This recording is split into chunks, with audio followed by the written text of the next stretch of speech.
মানুষ ঠিকই বলে পুরুষ সফলতা পাওয়ার আগে যেই নারী পাশে থাকে, সফলতা পাওয়ার পরে পুরুষ সেই নারীকে আগে ত্যাগ করে। এরা দুনিয়ার সবকিছু সহ্য করতে পারলেও সতীন নিয়ে সংসার করাটা কোনো মেয়েই কখনো সহ্য করতে পারবে না। বিয়ে হলো 3 বছর আমার, কিন্তু এর মধ্যে আমার শখের পুরুষের এত এত রূপ আমি দেখবো কখনোই কল্পনা করি। সে কিন্তু আমাকে ভালোবেসেই বিয়ে করেছিল, অতিরিক্ত পাগলামি করেই আমাকে বিয়ে করেছিল। 7টা বছরের রিলেশন ছিল আমাদের, অনেক ঝড়ঝাপটা পেরিয়ে তারপর তার ঘরের বউ হলাম। তাও একবার দুইবার না, 3-3বার সে আমাকে বিয়ে করলো।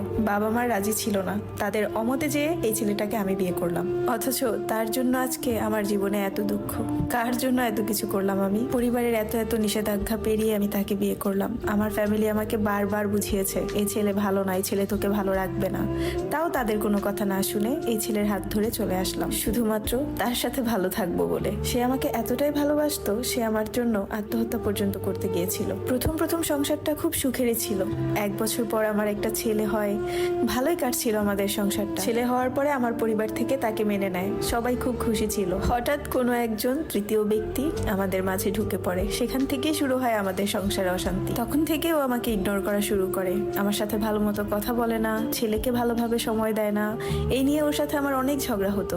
যেই মানুষটা আমি বলতে অজ্ঞান ছিল, সেই মানুষটা যদি হঠাৎ করে অবহেলা করা শুরু করে তখন কিরকম লাগে এটা একমাত্র যারা অবহেলা সহ্য করে তারাই জানে। ওই সময়টা আমাদের মধ্যে প্রচুর ঝগড়া হতো। ও আমাকে দেখতে পারতো না, আমি কিছু বললেই ও রেগে যেত।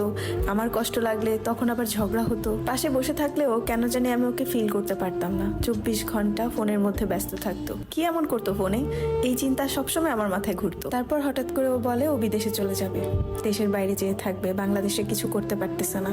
আমি আমার বাবার বাড়ি থেকে টাকা পয়সা এনে ওকে বিদেশে পাঠাই, অথচ সে বিদেশে যেয়ে আমার সাথে কথা না বলে অন্য নারীর সাথে কথা বলে ব্যস্ত থাকে। আমি ফোন দিলে বলতো কথা বলার সময় নেই, অনেক কাজ করে। অথচ অন্য মানুষের কাছ থেকে শুনি সে নাকি কাজই করে না, 24 ঘন্টা ওই মেয়ের সাথে ফোনে কথা বলে। আমি বাড়ির সবাইকে বিষয়টা জানানোর পরে কেউ আমার কথা বিশ্বাস করে না, বলে আমি নাকি ভুল বুঝি।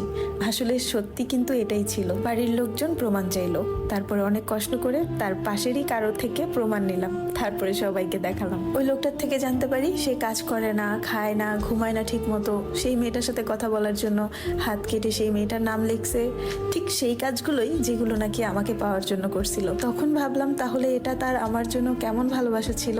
এতটা বাজেভাবে ধোকা খাবো আর ঠকে যাব, এটা তো আমার কল্পনার বাইরে ছিল। এই সমস্ত কিছু জানার পর একটা মেয়ের ভিতর দিয়ে কি যায় সেটা আসলে বলে বোঝানোর মতো না।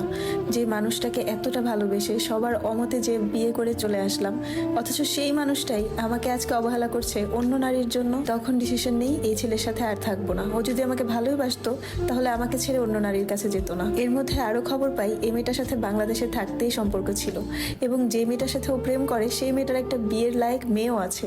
এতটা নিচে নামবে আমার স্বামী কল্পনার বাইরে ছিল আমার। সবাই অনেক বোঝায় আমাকে যেন আমি ওর সাথে সংসার করি, কিন্তু আমার ওর প্রতি ঘৃণা সৃষ্টি হয়ে গেছে।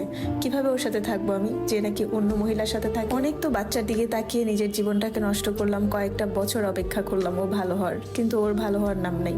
এখন আমি চিন্তা করতেছি ওকে ডিভোর্স দিয়ে দিব, কারণ ওর সাথে থাকা আমার পক্ষে সম্ভব। আমার শ্বশুরবাড়ির লোকজন অনেক ভালো, তারা আমাকে পছন্দ করে, তারা আমাকে রাখতে চায়, কিন্তু আমার স্বামী চায় দোনো বউকে রাখতে। সে ওই মেয়ের সাথেও থাকবে, সে আমাকেও রাখবে। এভাবে কি থাকা যায়? কোনো মেয়ে কি এটা সহ্য করবে? আমার শ্বশুরবাড়ির লোকজন আমাকে অনেক সাপোর্ট করে, কিন্তু শ্বশুরবাড়ির লোকজন দিয়ে কি করব? যাকে ভালোবেসে, যার হাত ধরে সবকিছু ত্যাগ করে চলে আসলাম, সেই মানুষটাই যদি অন্য কারো হয়ে যায় তখন আর স্বামীর সংসার দিয়ে কি করব? যে সংসারে স্বামী থাকে না সেটা কি আর স্বামীর সংসার হয়? মাঝে মধ্যে এটা ভেবেও খারাপ লাগে যে মেয়েটা ওর সাথে সম্পর্কে জড়ালো, সে মেয়েটা জানতো আমাদের বৈবাহিক জীবনের কাহিনী। সে মেয়েটা কেন এরকম করলো? একটা মেয়ে হয়ে আরেকটা মেয়ের জীবন কিভাবে নষ্ট করতে পারে? বা আমার স্বামীর রুচিটাই বা কেমন? একটা বিয়ের লায়ক মেয়ে আছে, এমন একটা মহিলাকে সে পছন্দ করে, আমার মতো একটা মানুষ রেখে। যাই হোক, এত কিছুর পরেও চাই আমার শখের মানুষটা যেন ভালো থাকে তার শখের মানুষকে নিয়ে। আমি এখন তার সাথে থাকতে আর পারছি না। আমার জীবনের সবচেয়ে বড় ভুল ছিল আমার বাবা মা যখন মানা করেছিল যে এই ছেলেকে বিয়ে করিস না, এই ছেলে ভালো না। তাদের কথা না শুনে, তাদের কথার অমতে যেয়ে আমার ভালোবাসার মানুষকে বিয়ে কর।